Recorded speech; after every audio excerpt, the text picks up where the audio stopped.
Good morning everyone, welcome back to the channel to a new blog. কালকে থেকে আমরা সবাই প্রিপারেশন নিলাম আজকে বাবা আসবে বলে। কালকে সকালবেলাও বাবা আমাকে ফোন করে বললো কি আজকে এখানে আসবে, সেরকমভাবে মানসিক প্রিপারেশন নিয়েছে। এবার আজকে সকালবেলা আমি যখন ফোন করলাম বললো কালকে রাত্রি থেকে শরীরটা খুব খারাপ রে, ডিসেন্ট্রির মতো হয়েছে, কি করব বুঝতে পারছি না। ঠিক আছে, এই গরমে তোমাকে তাহলে আর আসতে হবে না। আর এবারে কালকে রাত্রে তো আমি মাছটা সব কিনে রেখেছিলাম, আজকে সকালবেলা উঠে রান্না করলে সব করে নিয়েছে। ইলিশ মাছের ভাপা হয়েছে, এখানে পটল আলু চিংড়ি মাছ দিয়ে তরকারি হয়েছে, ডাল হয়েছে, সব কিছু। তো মনটাও খারাপ লাগে, গৃহপ্রবেশের সময় একবার জাস্ট একটুখানি এসেছিল, তারপরে আমরা শিফট করে যাওয়ার পরে থাকা তো হয় না আর, বাট এসে যে একটুখানি বেশিক্ষণের জন্যও থাকবে সেইটাও একবারও হয়নি। তো ভেবেছিলাম এখানে বাবা আসবে, লাঞ্চটা করবে, একসাথে অনেকক্ষণ সময় কাটাতে পারবো। এবারে আমি আর ও সকালবেলা ডিসকাস করছিলাম যে কি করব। তখন ও বললো তাহলে তুমি গিয়ে একটুখানি ঘুরে এসো, অ্যাটলিস্ট দেখে আসা হবে। তো তাহলে ভাবছি ইলিশ মাছ রান্না তো হলো, বাবাকে উদ্দেশ্য করেই রান্না হয়েছিল, তো ওটাও একটু নিয়ে যাব। আজকে হয়তো খেতে পারবে না, বাট কাল পরশু খাবে। কালকে হেরে যাওয়াটা যেন আমার কাছে দুঃস্বপ্নের মতন হয়ে গেছে। কালকে সারা রাত্রি আমি ঘুমাতেই পারিনি, শুধু মনে হচ্ছে ওটা এইভাবে কেন মারলাম না, ওই বলটা এরকম কেন করলাম না, ওই ফিল্ডটা কেন মিস হলো, এই কেন হলো, মানে আমি মেনে নিতে পারছি না ভাই। হ্যাঁ আজকে যদি আবার হেরে যায়, না আর বলবো না, কালকে সকাল থেকে আমি বলেছি বলে এই এন্ড রেজাল্ট এই হয়েছে। আজকে আমরা জিতবো, আমাদের ব্যাক টু ব্যাক 3 দিন ম্যাচ আছে, গতকাল হয়েছে, আজকে আছে, আবার কালকেও আছে। আমাদের থিম ব্ল্যাক ছিল, আমি রেড পরে গেছিলাম, ওই জন্য ভালো লাগছে, তাই না? এনিওয়েজ আমাকে কল্যাণী দিয়ে দেখো ভালো হয়েছে, এখানে ব্রেকফাস্ট দিয়েছে, ব্রেকফাস্ট লাঞ্চ ডিনার কালকেরও ব্রেকফাস্ট হয়ে যাবে।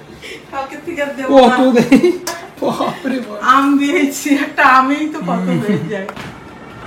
স্নান হয়ে গেছে, পুজো টুজো দিয়ে দিয়েছি, জিনিসপত্র নিয়ে নিয়েছি প্যাক করে, বেরোই নাকি তাড়াতাড়ি চলে আসবো। ও দুটো কাঁচকলা নিয়ে যাই, আমাদের বাড়ির বাগানে যে এত কলা গাছ, আমার কাঁচকলা নিয়ে কি করবে জানি না, থাক আছে, আমার বাড়িটা আছে যখন। দেখ দেখ কুলফি এসে গেছে আমাকে পাচ্ছে। কুলফি কুলফি কুলফি কুলফি কুলফি কুলফি কুলফি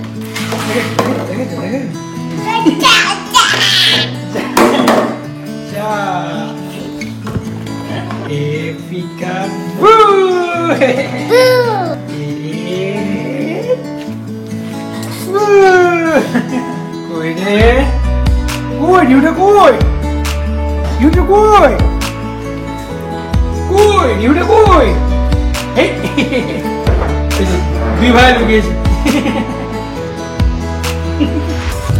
বেরিয়ে গেছি আমি, আর বাবা মাকে বলিনি যে আমি যাচ্ছি, কারণ আবার আমি যাচ্ছি শুনে ব্যস্ত হয়ে রান্না বান্না করতে লাগবে। জাস্ট পৌঁছালাম, আর কি ওয়েদার বাইরে আজকে, বাবা রে বাবা, ওরা চিচির করছে একদম। মানুষ বেরোবে কি করে এই অবস্থায় বাড়ির বাইরে? ভালো আছিস? কি সুন্দর বলো ওয়েদার, একদম বৃষ্টি তো দুদিন পড়লো। এখানে এসে সব একদম রেনোভেশন হয়ে গেছে, নিচেটা আমি দেখছি, এই ঘরটা কি ছিল, একদম টাইলস ফাইলস বসিয়ে একদম সুন্দর হয়ে গেছে জামাই ষষ্ঠীর আগে। এই হচ্ছে এন্ট্রান্স, পুরো চেঞ্জ হয়ে গেছে। এখান থেকে ঢুকে এই রুমটা সুন্দর একটা ডাইনিং হয়ে যাবে। যাচ্ছি জানো, এখানে কাজ হচ্ছে, এটা ডাইনিং হয়ে যাবে, আর এটা একটা ছোট্ট সুন্দর ড্রয়িং রুম টাইপের হয়ে যাবে। এই ঘরগুলো না মানে এমনি এসি, বড় ঘর, তো ভীষণ ঠান্ডা। আমাদের ভোগের ঘর যেটা, মানে যে কোনো পুজোতে ভোগ রান্না হয় যে ঘরটাতে, সেই ঘরটাও রেনোভেশন হয়েছে। এই যে পুরো কিচেনের স্ল্যাবটা চেঞ্জ করে একদম সুন্দর হয়ে গেছে।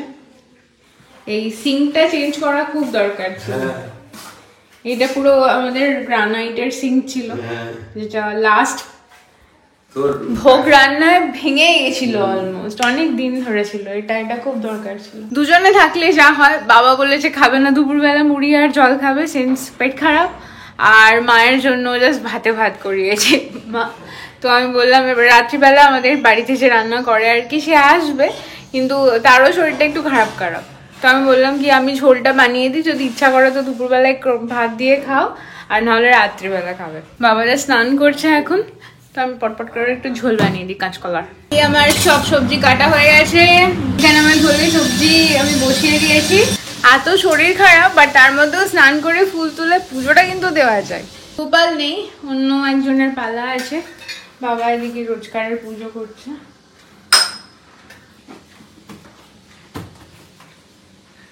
এত বাজে গরম পড়েছে না, এই ভেতরে কে কি করবে। বাবা কি গো, টান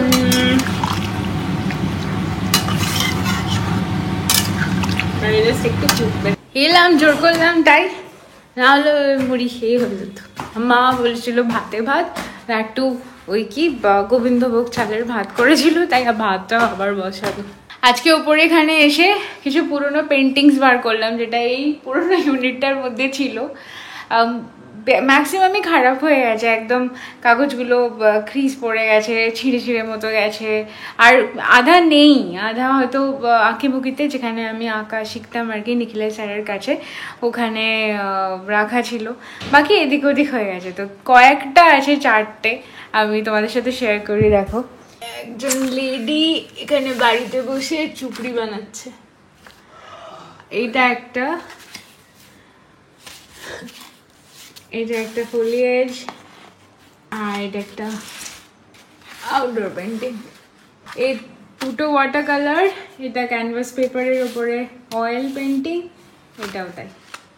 এগুলো ভাবছি নিয়ে যাই, গিয়ে বাঁধাবো। প্রত্যেক রবিবার আমাদের আঁকার ক্লাস থাকতো, আর আমি মাধ্যমিক দেওয়ার পর থেকে স্টার্ট করেছিলাম। গ্র্যাজুয়েশন ইনফ্যাক্ট ইউনিভার্সিটিতে যখন যেতাম তখনও কন্টিনিউ করেছি।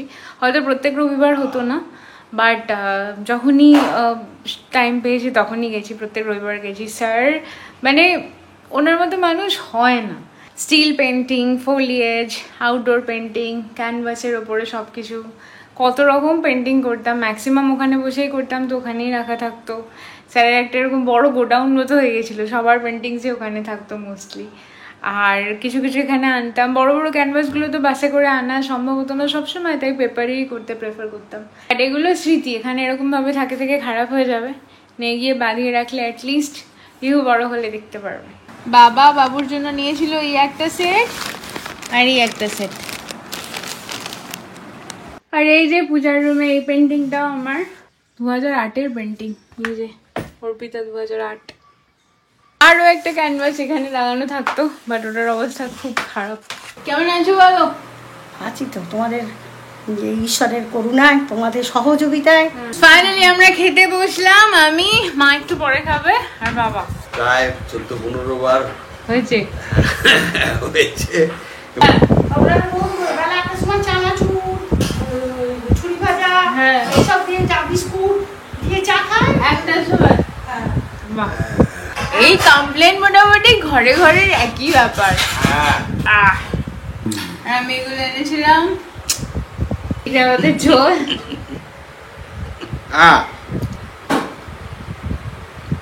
ঠিক আছে, ঠিক আছে, ঠিক আছে, সুন্দর হয়েছে। আমি তখন ক্লাস 7-8-এর ছাত্র।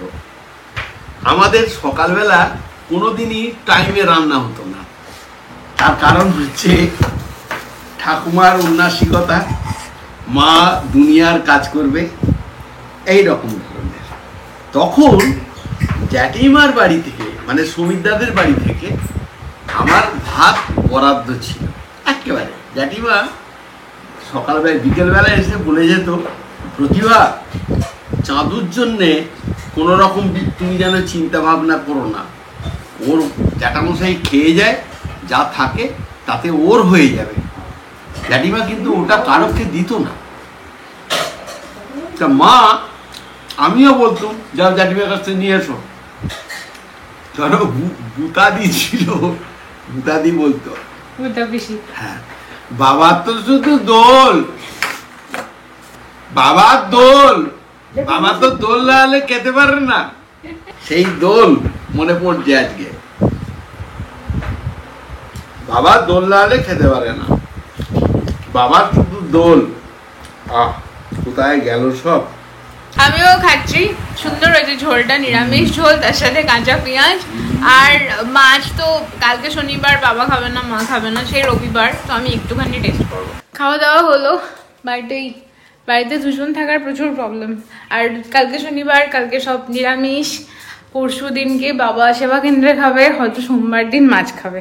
আমি বললাম ফ্রিজে রেখে দিতে, একটু টেস্ট তো করুক অ্যাটলিস্ট। রুমের মধ্যে পাখি ঘুরছে। ও বাসা করছে। বাবা শুয়ে পড়েছে, আমিও বেরোই। হ্যাঁ 2:30 বাজে, আমি বেরিয়ে গেলাম।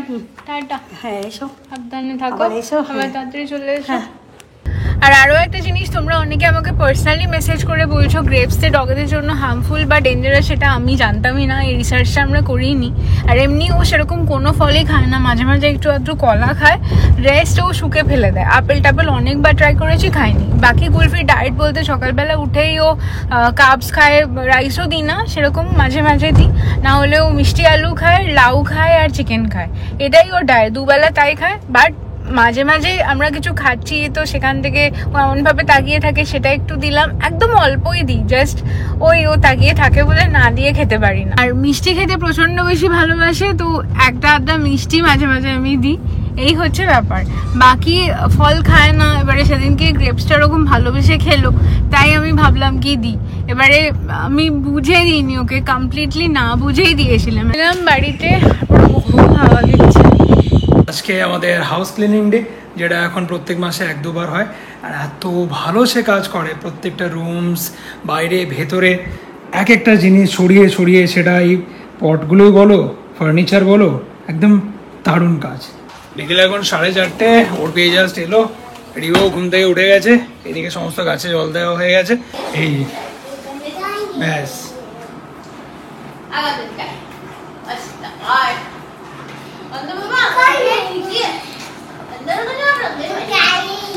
কালকে তোমরা অনেকেই কমেন্ট করেছিল ওকে আঙুর খাওয়ানোর ব্যাপারটা নিয়ে, ওটা আমরা জানতাম না। বাচ্চাদের আবদার রাখতে মাঝে মধ্যে এরকম একটু ভুল হয়ে যায় আর কি। বলো, হ্যাঁ